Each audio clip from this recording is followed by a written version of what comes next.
नमस्कार दोस्तों, मेरे चैनल की फैक्ट पर आप सभी का स्वागत है। जिन मित्र ने चैनल को सब्सक्राइब नहीं किया वो लोग सब्सक्राइब कर लें। दोस्तों, बहुत लोगों की डिमांड थी कि मेक इन इंडिया प्रोजेक्ट जो भारत सरकार की एक महत्वाकांक्षी प्रोजेक्ट है उसका विश्लेषण करूं। दोस्तों, 24 सितंबर 2014 को इस योजना की शुरुआत हुई थी दिल्ली से। इस योजना में केंद्र सरकार की महत्वाकांक्षा थी कि इस योजना के तहत विनिर्माण के क्षेत्र में, मैन्युफैक्चरिंग के क्षेत्र में बड़ा व्यापक बदलाव भारत के अंदर आए ताकि चीन से मिली हुई चुनौतियों का भारत सामना कर सके। और इसके तहत भारत सरकार ने बहुत सारे इंफ्रास्ट्रक्चर्स में बहुत सारे काम करने शुरू किए। जब भारत सरकार ने परियोजना शुरू की थी तो इस पे लेकर के बहुत सारे विपक्ष के लोगों ने विवाद भी शुरू किया था कि मेड इन इंडिया होना चाहिए, मेक इन इंडिया नहीं होना चाहिए। क्योंकि मेड इन इंडिया के लिए उतना निवेशक नहीं थे हमारे देश में, तो इसको मेक इन इंडिया रखा गया कि आप कहीं की भी कंपनी हो, आप जो निर्माण करेंगे, जो मैन्युफैक्चरिंग करेंगे वो आकर के इंडिया में करेंगे, और इंडिया की भी कंपनी अगर है तो वो भी निवेश करके भारत में मैन्युफैक्चरिंग करेगी। क्योंकि हमें चाइना से बहुत सारी चुनौतियां मिल रही थी और आज भी मिल रही है।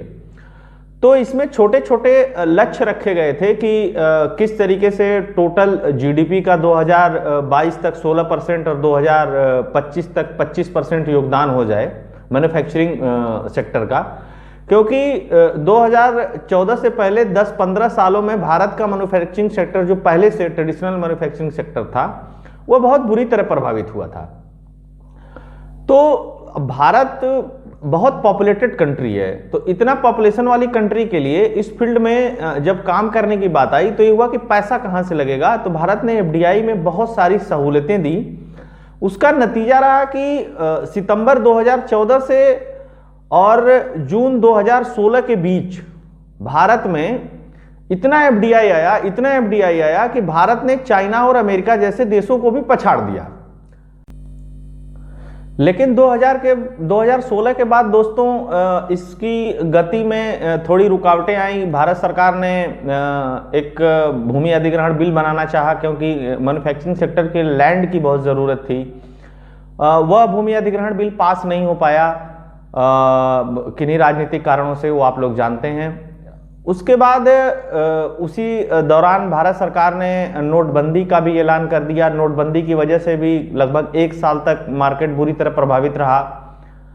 फिर उसके बाद भारत सरकार ने एक और बड़ा परिवर्तन किया, क्योंकि टैक्स सेशन इतना उलझा हुआ था भारत में कि उसके क्या ही कहने थे। तो भारत सरकार को यह सुझाव दिया गया कि एक वन टैक्स वन प्रोडक्ट की बात हो तो या वन नेशन वन टैक्स की बात हो, तो सरकार ने जीएसटी जैसे बिल लाने की बात करी। जीएसटी बिल लाए, 1 साल लगभग जीएसटी बिल में चला गया। उसके बाद 2 साल इधर कोरोना में चला गया।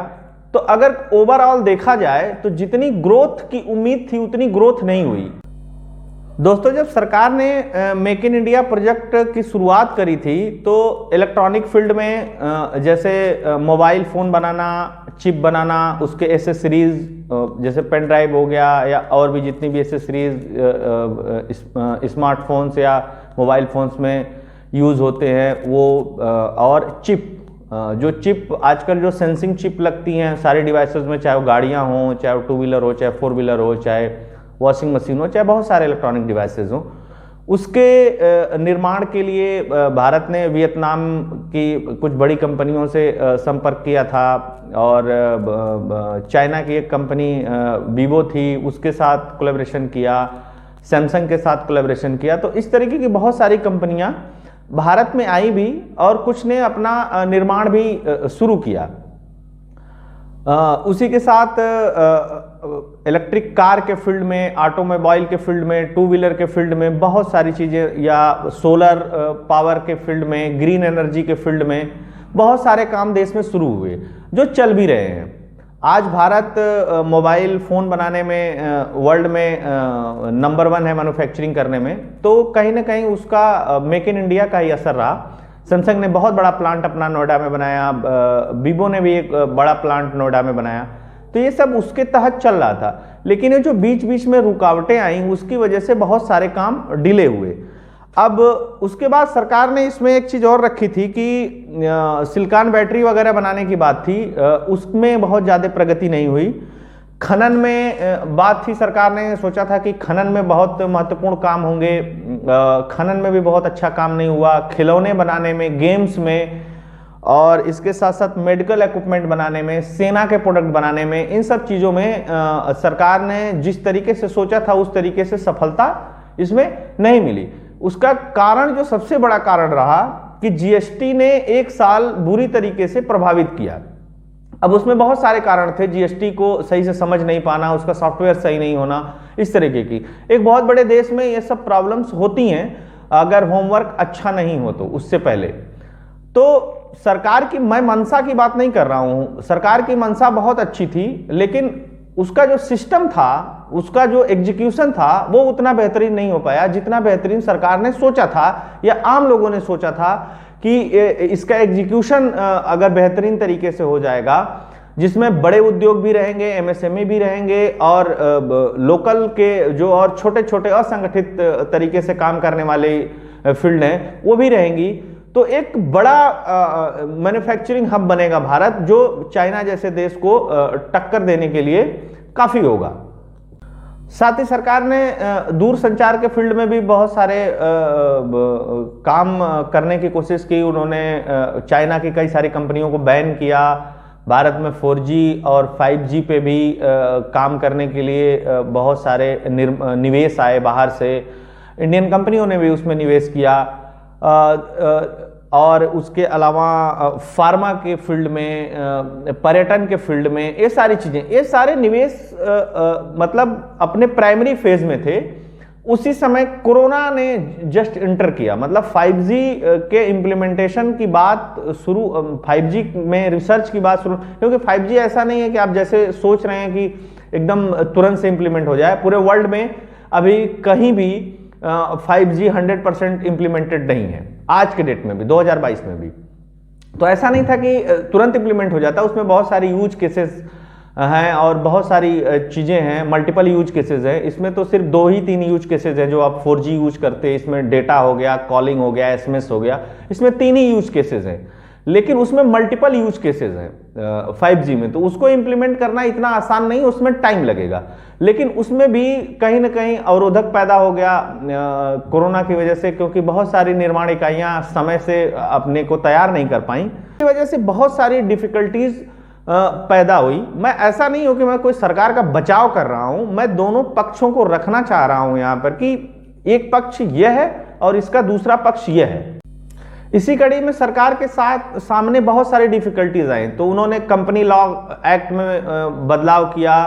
उसके बाद इंफ्रास्ट्रक्चर पे काम करना शुरू किया सरकार ने 2016 के बाद बहुत तेजी से, जिसमें सड़क निर्माण, रेलवे का इलेक्ट्रिफिकेशन, दोहरीकरण और एयरपोर्टों की स्थिति को सुधारना, बहुत सारे इंटरनेशनल एयरपोर्ट्स बनाना, बहुत सारे डोमेस्टिक एयरपोर्ट्स बनाना, उसके बाद बंदरगाहों की स्थिति सुधारना, वहाँ की फैसिलिटी को इम्प्रूव करना, उनको नई टेक्नोलॉजी से जोड़ना। लेकिन एक चीज बीच में देखने को आई, जितना फॉरेन इन्वेस्टमेंट हमारे देश में आया उसके अनुपात में हमारा जो स्वदेशी इन्वेस्टमेंट था, जो हमारा लोकल का इन्वेस्टमेंट था, वो बहुत पुअर रहा। इसके वजह से क्या हुआ कि जो कॉम्बिनेशन बैलेंसिंग बननी चाहिए थी मार्केट में, जो कंपटीशन बनना चाहिए था फॉरेन इन्वेस्टर्स के और लोकल इन्वेस्टर्स के बीच में, वो कंपटीशन नहीं बन पाया। सरकार ऐसा सोचती थी कि बाहर से पैसा आएगा और अपना इन्वेस्टर है, दोनों मिलकर के एक अच्छा हेल्दी कंपटीशन तैयार करेंगे और साथ के साथ ये बहुत सारे काम एमएसएमई को डिवाइड करेंगे। लेकिन उस तरीके का माहौल नहीं बन पाया क्योंकि भारत के निवेशकों ने उसमें बहुत ज्यादा उत्साह नहीं दिखाया। जब दोस्तों भूमि अधिग्रहण बिल पास नहीं हो पाया, उसके बाद बहुत सारे ऐसे निवेशक थे जिनको बहुत बड़ी मात्रा में लैंड चाहिए थी। जैसे एक जेप कॉरपोरेशन था वियतनाम का, उनको जमीन की बहुत ज्यादा जरूरत थी, या इस तरीके से और बहुत सारी इंडस्ट्री थी जिनको जमीन की बहुत ज्यादा जरूरत थी। तो भूमि अधिग्रहण बिल जब पास नहीं हुआ तो उनके मन में एक डर बैठ गया, तो बहुत सारी कंपनियां वापस चली गई। जो उस समय निवेश लेकर के भारत में आने की इच्छुक थी। बहुत सारे ओएमओ साइन हुए थे, उसमें से वो लोगों ने, बहुत सारे लोगों ने मना कर दिया। उसके बाद सरकार ने जो इंडस्ट्रियल लैंड पूल था, मतलब जो कंपनियों के लिए पहले से इंडस्ट्रियल लैंड निर्धारित की गई थी, वहां पे बहुत सारी जगहों पे काम नहीं हो रहा था।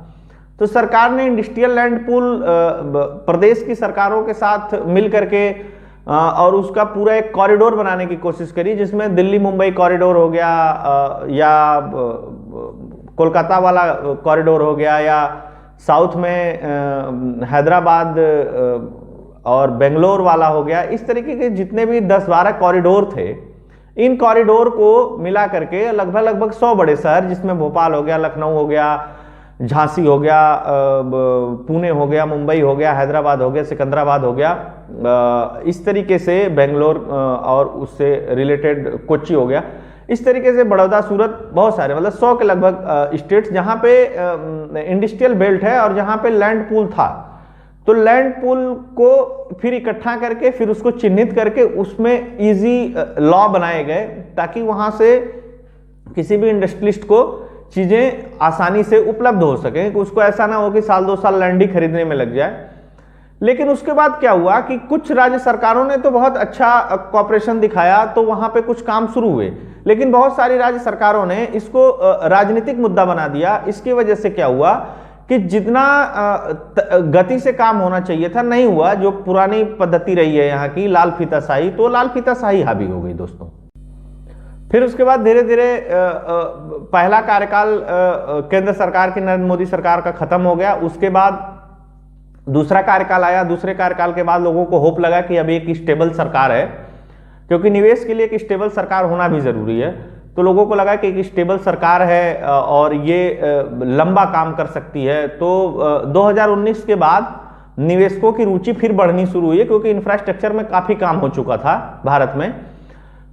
लेकिन जैसे ही वो थोड़ा सा आगे बढ़ा, उसके बाद काफी सारे इन्वेस्टमेंट्स आए, बहुत सारे नए एंटरप्रेन्योर, बहुत सारी नई तरीके की चीजें, एक्टिविटीज इंडिया में फिर एक बार से बूम करने लगी।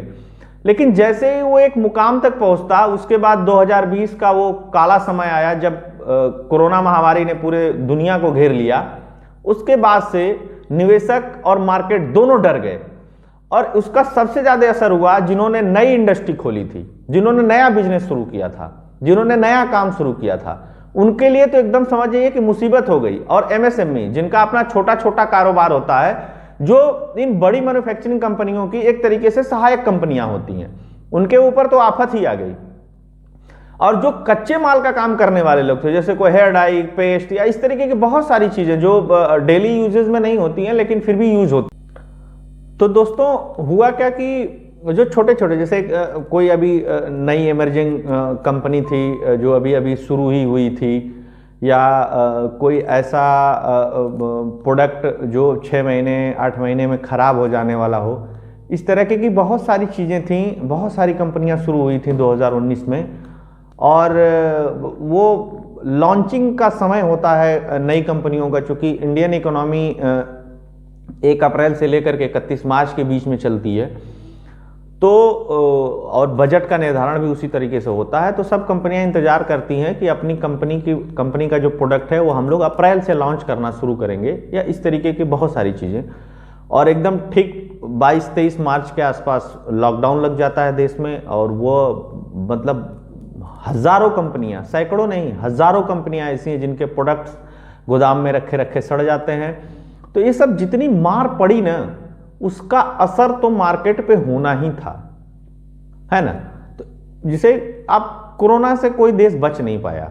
आप देखें अमेरिका हो, उसकी भी इकोनॉमी बहुत बुरी तरीके से चूंकि, लेकिन अमेरिका के पास एक प्लस पॉइंट है, उसके पास टेक्नोलॉजी से दुनिया से इतना पैसा आता है कि उसके ऊपर बहुत फर्क नहीं पड़ता है, और उनकी एक बड़ी ग्लोबल इकोनॉमी है।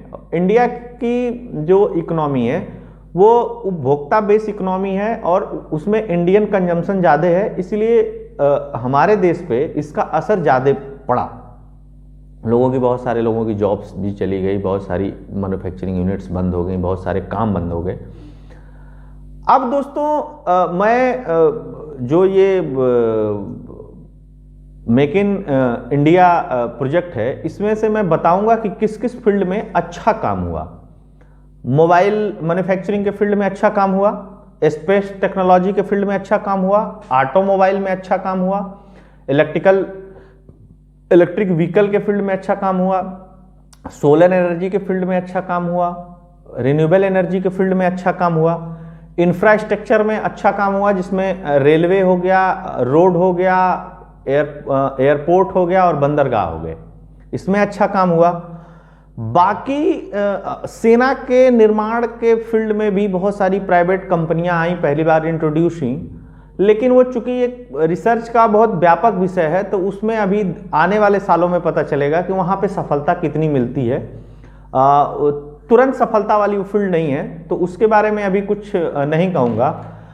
और दोस्तों मैं बताऊंगा कि इस प्रोजेक्ट में खामियां क्या रहीं, जिस खामियों पे थोड़ा बहुत काम तो 2019 में किया गया लेकिन पूरी तरीके से उस पर काम नहीं किया गया। एक तो सबसे बड़ी खामी रही इस पूरे प्रोजेक्ट में कि हम लोगों ने सब कुछ बनाया लेकिन रिसर्च यूनिट्स नहीं बनाई, हमने रिसर्च पे पैसा नहीं खर्च किया। तो हुआ क्या कि हम लोग बहुत सारी चीजों पे, बहुत सारी टेक्नोलॉजी पे, बहुत सारी रिसर्च पे हम विदेशी लोगों पे डिपेंडेंट रहे। अब वो देंगे तो हमारे यहां निर्माण शुरू होगा, वो नहीं देंगे तो हमारे यहां निर्माण नहीं शुरू हो सकता। तो ये सबसे बड़ी खामी थी। दूसरी सबसे बड़ी खामी थी कि भारत कृषि प्रधान देश है, एग्रीकल्चरल डेवलप्ड इकोनॉमी है, एग्रीकल्चर का बहुत बड़ा योगदान है इस देश में और उपभोक्ता भी बहुत बड़ी मात्रा में है। एग्रीकल्चर को जिस हिसाब से इस प्रोजेक्ट में इंट्रोड्यूस करना चाहिए था, एग्रीकल्चर इंट्रोड्यूस नहीं हुआ। तीसरी चीज कि जो प्रदेश सरकारें थीं उनके साथ समन्वय बहुत अच्छा नहीं बना इस प्रोजेक्ट को लेकर के, इस तरीके के यूनिट्स को लगाने के, क्योंकि अल्टीमेटली लगना स्टेट में ये यूनिट्स हैं। तो वो लाल फीताशाही चलती रही, राजनीतिक प्रतिद्वंदिता चलती रही, तो इसकी वजह से भी वहां पे बहुत सारी प्रॉब्लम्स थी। जबकि इसके लिए एक नेशनल पॉलिसी बना करके काम करना चाहिए था जिसमें स्टेट गवर्नमेंट का हस्तक्षेप न के बराबर होता। तीसरी चीज कि जो जीएसटी बना, जो उसके सॉफ्टवेयर्स बने, जो उसमें गड़बड़ियां थी, उन गड़बड़ियों ने भी बहुत हद तक दिक्कत में ला दिया इस चीज को। क्योंकि जब आप नेशनल लेवल पे किसी प्रोजेक्ट को एग्जीक्यूट कराना चाहते हैं तो उसके लिए बहुत व्यापक प्लानिंग की जरूरत होती है। मुझे लगता है कि जीएसटी बना तो बढ़िया, वो तो चलिए एक अच्छी चीज थी। कुल मिला उसके बाद सोने पे सुहागा क्या कर दिया? सोने पे सुहागा ये हो गया कि उधर 1 साल नोटबंदी ने खराब किया, 1 साल जीएसटी ने खराब किया, इधर 2 साल कोरोना ने खराब कर दिया। तो मतलब 4 साल कुल मिला करके अनिश्चितता का खेल बना रहा मार्केट में। इसके वजह से भी बहुत सारी समस्याएं आई और मुझे ऐसा लगता है कि चीजें भारत में जो सिस्टम है उस सिस्टम को जब तक इस तरीके का नहीं बनाया जाए कि भाई सबके लिए एक ओपन फॉर ऑल हो और उसमें रिसर्च का भी एक महत्वपूर्ण स्थान हो, उसमें मैन्युफैक्चरिंग का भी एक महत्वपूर्ण स्थान हो, उसमें सेल्स मार्केटिंग और नए तरीके के प्रोडक्ट का भी हो, तब तक इसको पूरी तरीके से इंप्लीमेंट करके और चाइना के जैसे देश को कंपटीशन दे पाना भारत के लिए मुश्किल होगा। प्रोजेक्ट बहुत अच्छा है, सरकार की मंशा बहुत अच्छी है, लेकिन एग्जीक्यूशन बहुत अच्छा नहीं है। इसको मैं दावे के साथ कह सकता हूं कि अगर एग्जीक्यूशन होता तो इतना व्यापक दृष्टिकोण वाला प्रोजेक्ट, इतना इसका इंप्लीमेंटेशन इतना खराब नहीं होता और निश्चित तौर पे देश को एक बड़ा फायदा मिलता इससे। तो दोस्तों ये था मेरा बहुत एक शॉर्ट तरीके का विश्लेषण था इसके ऊपर। हो सकता है कि आपको पसंद आएगा ये वीडियो और आप लोग मेरे चैनल को प्यार देते रहिए, उसको लाइक करते रहिए, सब्सक्राइब करते रहिए। मैं कोशिश करूंगा कि मैं मैन्युफैक्चरिंग सेक्टर से और भी डिटेल्ड वीडियो बनाऊं आगे। तब तक के लिए धन्यवाद। जय हिंद, जय भारत।